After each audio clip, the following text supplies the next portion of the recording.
Pada suatu malam di Australia Barat, seorang pria bernama Joe terlihat panik berlari mencari telepon umum dengan napas yang terengah-engah. Ia mencoba menghubungi seseorang seolah sedang berpacu dengan waktu. Cerita kemudian beralih ke Italia.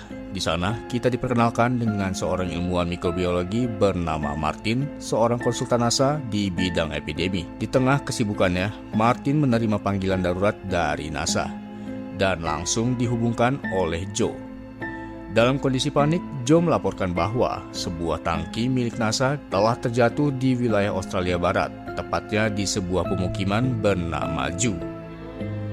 Ia memperingatkan bahwa tangki tersebut mengandung sesuatu yang sangat berbahaya, sesuatu yang bisa mengancam seluruh warga yang ada di sana. Tak lama setelah itu, komunikasinya terputus. Seolah Joe tahu bahwa waktu tidak akan lama lagi baginya. Mendapat laporan tersebut, Martin segera menuju lokasi kejadian.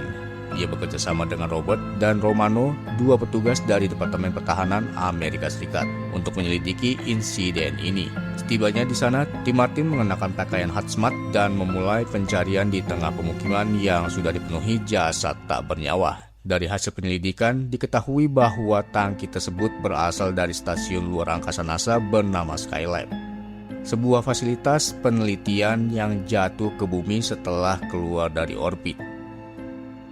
Menurut informasi resmi, tangki itu berisi jamur yang sedang diteliti untuk menciptakan obat anti jamur bagi para astronot. Namun sesuatu telah berubah. Jamur tersebut kini menjadi ancaman mematikan dan diduga sebagai penyebab kematian seluruh warga di pemukiman Zu. Dengan bantuan Robert, Martin mulai mendokumentasikan organisme misterius tersebut menggunakan peralatan khusus, tanpa menyadari bahwa mereka sedang berhadapan dengan sesuatu yang jauh lebih berbahaya dari yang dibayangkan.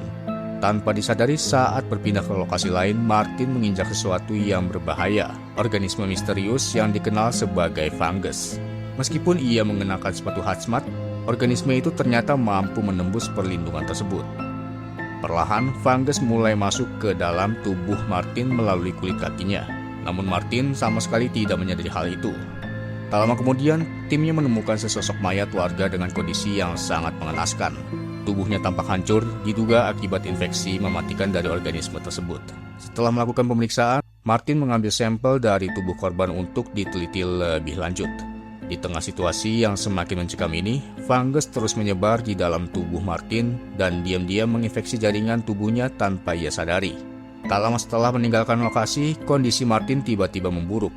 Ia merasa sangat tidak enak badan, hingga akhirnya mulai memuntahkan cairan berwarna hijau, tanda jelas bahwa tubuhnya telah terinfeksi fungus. Menyadari apa yang terjadi, Martin berusaha melakukan segala cara agar infeksi itu tidak menyebar. Ia tahu bahwa jika dibiarkan, dampak ini bisa jauh lebih mengerikan. Tak ingin menyakiti siapapun, Martin akhirnya mengambil keputusan yang paling berat. Ia memilih mengakhiri hidupnya sendiri, dengan harapan pengorbanannya bisa menghentikan penyebaran organisme mematikan tersebut. Setelah kejadian itu, Departemen Pertahanan Amerika Serikat segera mengirim tim khusus untuk mengamankan situasi.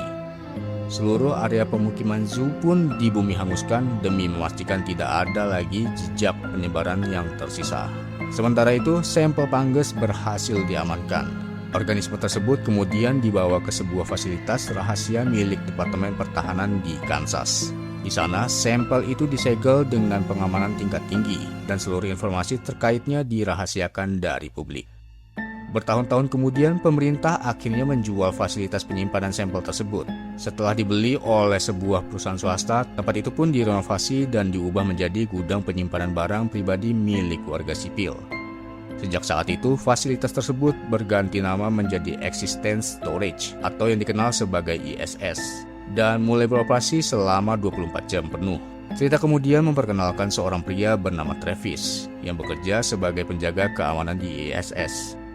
Suatu malam, Travis mengizinkan seorang wanita tua bernama Ronnie untuk mengambil barang pribadinya. Ronnie pun menggunakan lift itu untuk turun ke area bawah tanah, tempat di mana deretan gudang penyimpanan berada.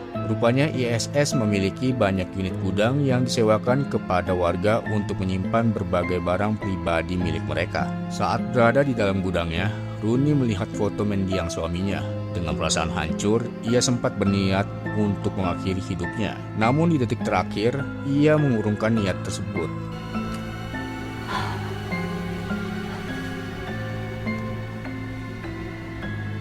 Dan memilih untuk beristirahat sejenak.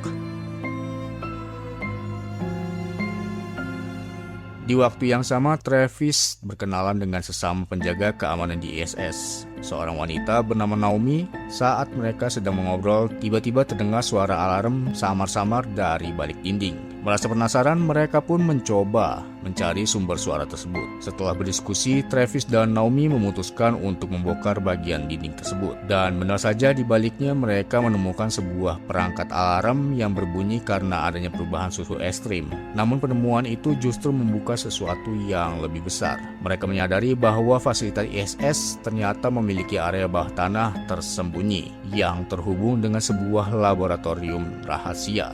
Bahkan lokasi laboratorium tersebut berada jauh lebih dalam dibandingkan area gudang biasanya.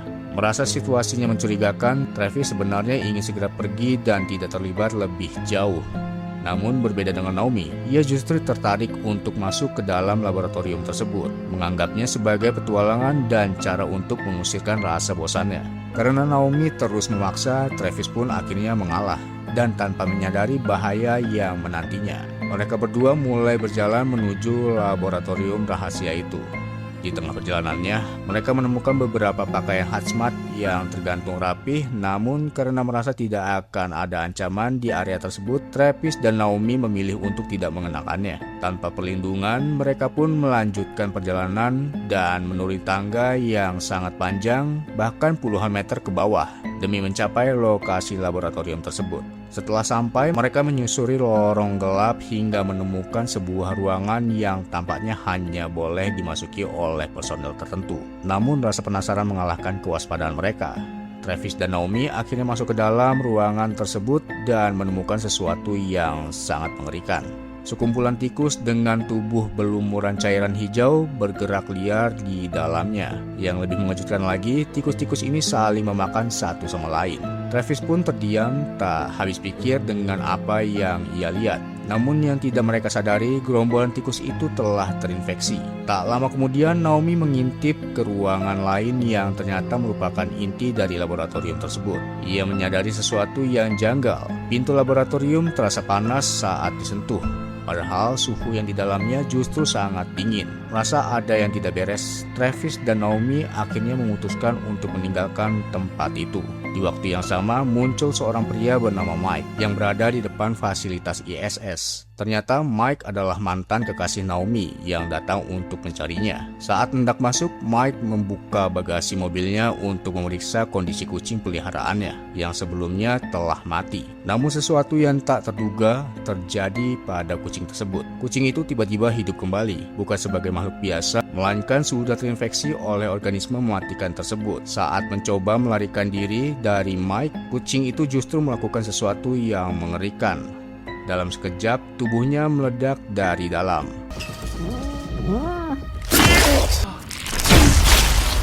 Cairan berwarna hijau pun menyebar ke sekitarnya. Cairan itu mengenai seekor rusa dan juga Mike. Dalam waktu singkat, keduanya mulai terinfeksi. Organisme tersebut mengambil alih tubuh inangnya, mengendalikan gerakan mereka sepenuhnya. Di bawah kendali itu, rusa itu perlahan berjalan menuju fasilitas ISS. Sementara itu, perubahan pada Mike mulai terlihat. Sesuatu dalam dirinya telah berubah, dan itu bukan lagi manusia seperti sebelumnya. Sementara itu, kenaikan suhu di dalam ISS sebenarnya sudah terdeteksi oleh alarm tersembunyi di balik dinding. Robert yang menyadari hal ini segera melaporkannya kepada Jerabek, salah satu petinggi di agensi tersebut. Ia memperingatkan bahwa peningkatan suhu itu bisa menjadi tanda bahwa sampel fungus telah kembali aktif dan mulai menyebar. Namun Jerabek tidak menanggapinya dengan serius. Ia justru berasumsi bahwa alarm tersebut mengalami kerusakan. Baginya, sampel fungus masih dalam kondisi aman, tersegel rapat di dalam laboratorium rahasia sejak 20 tahun yang lalu. Karena itulah, Jerabek memutuskan bahwa tidak perlu dilakukan operasi pembasmian, keputusan yang ternyata sangat fatal. Setelah komunikasi itu berakhir, Robert tiba-tiba mengambil inisiatif sendiri. Ia memulai operasi pembasmian secara mandiri demi mencegah wabah ini menyebar lebih luas dan membahayakan umat manusia. Kemudian kita diperlihatkan bagaimana sebenarnya penyebaran fungus terjadi di dalam ISS. Meskipun telah disegel dalam suhu dingin, organisme tersebut ternyata masih mampu bertahan hidup, bahkan berevolusi. Awalnya fungus menginfeksi seekor kecoa dan lalu menyebar ke tikus. Kecoa yang terinfeksi itu kemudian keluar ke jalan raya hingga akhirnya terlindas oleh kendaraan. Dan disitulah cairan organisme tersebut menyebar lebih luas hingga tanpa sengaja menginfeksi kucing milik Mike yang berada di dalam sebuah bagasi mobil. Di saat yang sama, Travis dan Naomi tiba-tiba dikejutkan oleh kemunculan seekor rusa yang telah terinfeksi fungus. Rusa itu bergerak liar dan mencoba menyerang mereka. Namun sebelum sempat mendekat, tubuhnya tiba-tiba meledak dari dalam. Beruntungnya Travis dan Naomi berhasil menghindar sehingga tidak terkena cairan berbahaya tersebut. Dari sinilah terungkap satu hal yang mengerikan. Meledakan tubuh inang adalah cara fungus untuk menyebarkan dan mencari korban baru. Tak lama kemudian Mike datang ke lokasi tersebut. Namun ada yang berbeda dari dirinya saat ini. Travis langsung merasa curiga melihat sikap dan kondisi Mike yang tampak tidak wajar. Kecurigaan itu terbukti saat Mike memerintahkan Travis dan Naomi untuk membuka mulut mereka, seolah ingin memaksa mereka menerima infeksi. Menyadari bahaya tersebut, Travis dan Naomi langsung melarikan diri. Mike pun melepaskan tembakan ke arah mereka. Dalam kepanikan, keduanya bersembunyi di dalam satu unit gudang. Travis bahkan menahan pintu agar tidak tertutup sepenuhnya demi menghindari suara keras yang bisa menarik perhatian Mike. Namun tanpa sengaja Travis menyenggol sesuatu hingga menimbulkan suara, dan itu pun cukup untuk menarik perhatian Mike. Dengan cepat mereka menutup pintu gudang, bahkan membuat jari Mike sempat terjepit saat mencoba masuk. Setelah berhasil mengunci diri, Naomi mencoba menghubungi pihak TRA untuk meminta bantuan lebih lanjut. Di sisi lain, Robert kini sedang menemui Romano untuk memulai operasi pembasmian fungus. Mereka berencana mengambil peralatan penting di rumah anak Romano sebelum melanjutkan misi.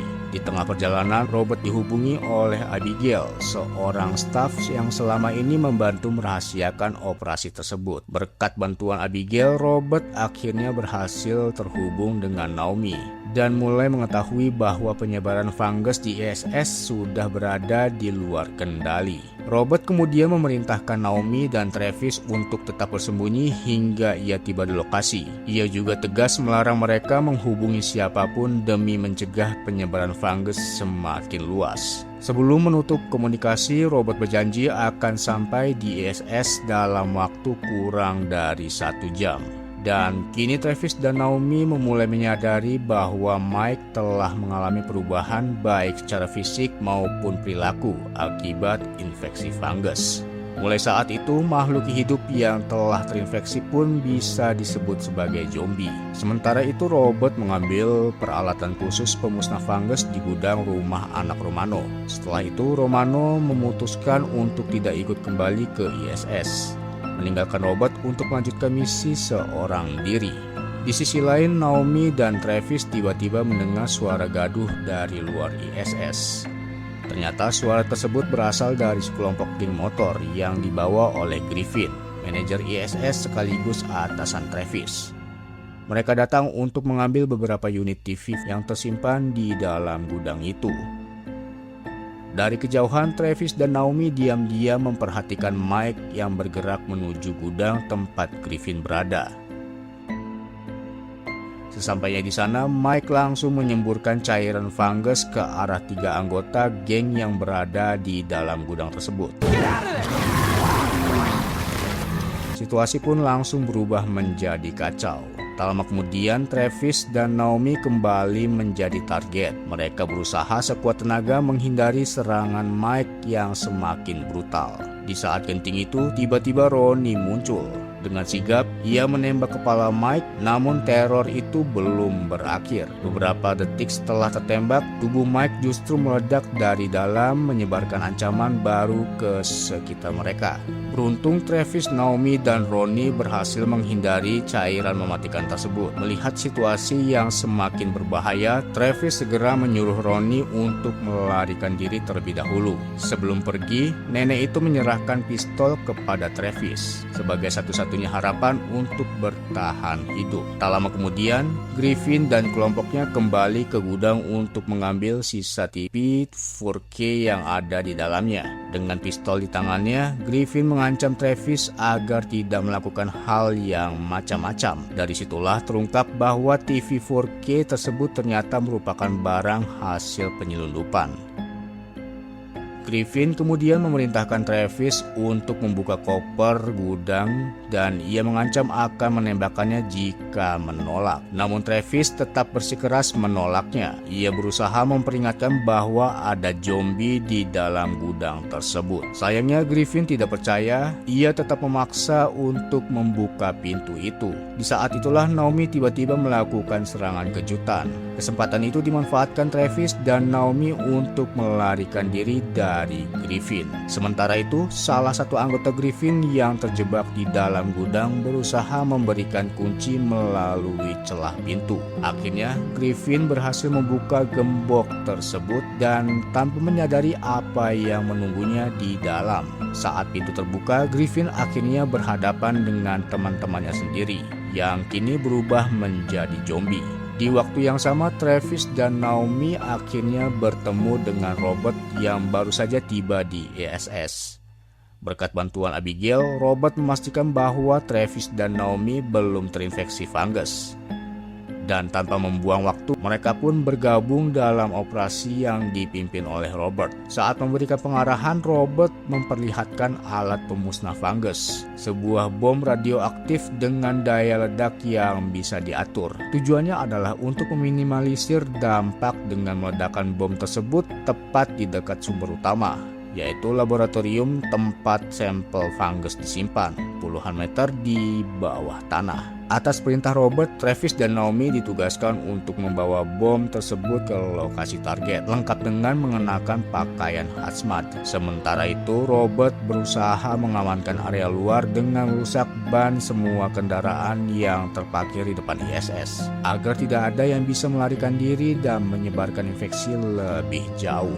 Namun situasi kembali memburuk. Abigail tiba-tiba memperingatkan Robert bahwa ada zombie yang mendekatinya. Meski berhasil menghabisi zombie tersebut, Robert mengalami cedera serius di bagian punggungnya, membuat ia tidak bisa bergerak. Kini harapan terakhir berada di tangan Travis dan Naomi. Meski terjebak dalam kondisi yang sangat terbatas, Robert tetap melanjutkan misinya. Dengan sisa tenaga yang ada, ia berusaha merusak ban kendaraan di sekitar lokasi demi mencegah siapapun melarikan diri. Di tengah upayanya, Robert kembali berhadapan dengan zombie yang ternyata adalah salah satu anggota geng Griffin. Tanpa ragu, ia langsung mengeksekusinya. Namun ancaman belum berakhir. Robert juga mencurigai Griffin telah terinfeksi. Ia bahkan sempat mencoba menghabisinya, meyakini bahwa manajer ISS itu sudah tidak lagi menjadi manusia sepenuhnya. Tak lama kemudian, zombie yang sebelumnya ditembak oleh Robert ternyata masih bisa bangkit kembali, dan barulah setelah kepalanya dihancurkan, zombie itu benar-benar mati. Di saat yang sama, Griffin justru muncul kembali dan berusaha mencuri kunci mobil milik Robert. Beruntungnya Romano datang tepat waktu untuk membantu, dan tanpa ragu ia langsung menghabisi Griffin demi melindungi Robert. Sementara itu, di sisi lain, Travis dan Naomi akhirnya berhasil mencapai area dekat laboratorium tempat sampel fungus disimpan. Namun saat mereka bersiap mengaktifkan bom, Travis menyadari sesuatu yang mengejutkannya. Robert ternyata telah mengaktifkan bom tersebut lebih dulu, bahkan sebelum mereka tiba di sana. Artinya waktu mereka kini sangat terbatas, hanya 6 menit sebelum ledakan terjadi. Lebih buruk lagi, sistem timer pada bom itu tidak stabil karena ada komponen penting yang belum terpasang dengan sempurna.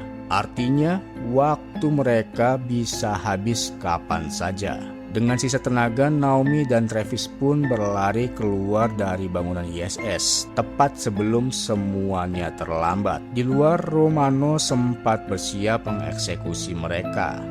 Namun setelah memastikan bahwa Travis dan Naomi tidak terinfeksi, ia pun membatalkan niatnya tersebut. Tanpa menunggu lama, mereka segera meninggalkan lokasi. Naomi mengambil alih kemudi, membawa mereka menjauh sejauh mungkin dari area tersebut.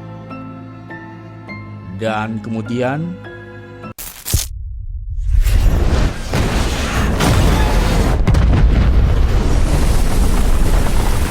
bom itu meledak. Ledakannya begitu dahsyat meski sudah diatur pada level rendah.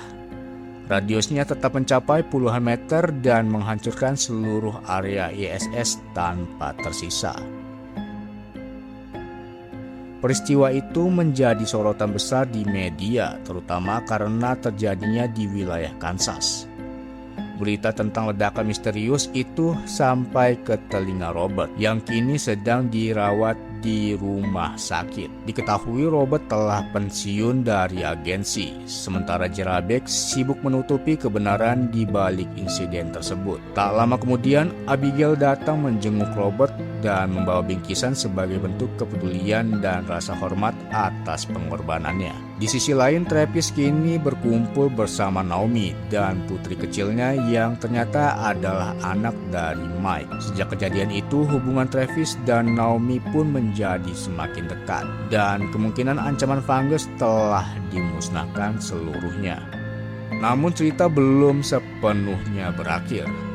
Di alam liar Kansas diperlihatkan seekor rusa yang diam-diam telah terinfeksi fungus, menjadi pertanda bahwa ancaman ini mungkin belum benar-benar musnah. Dan disitulah kisah ini ditutup.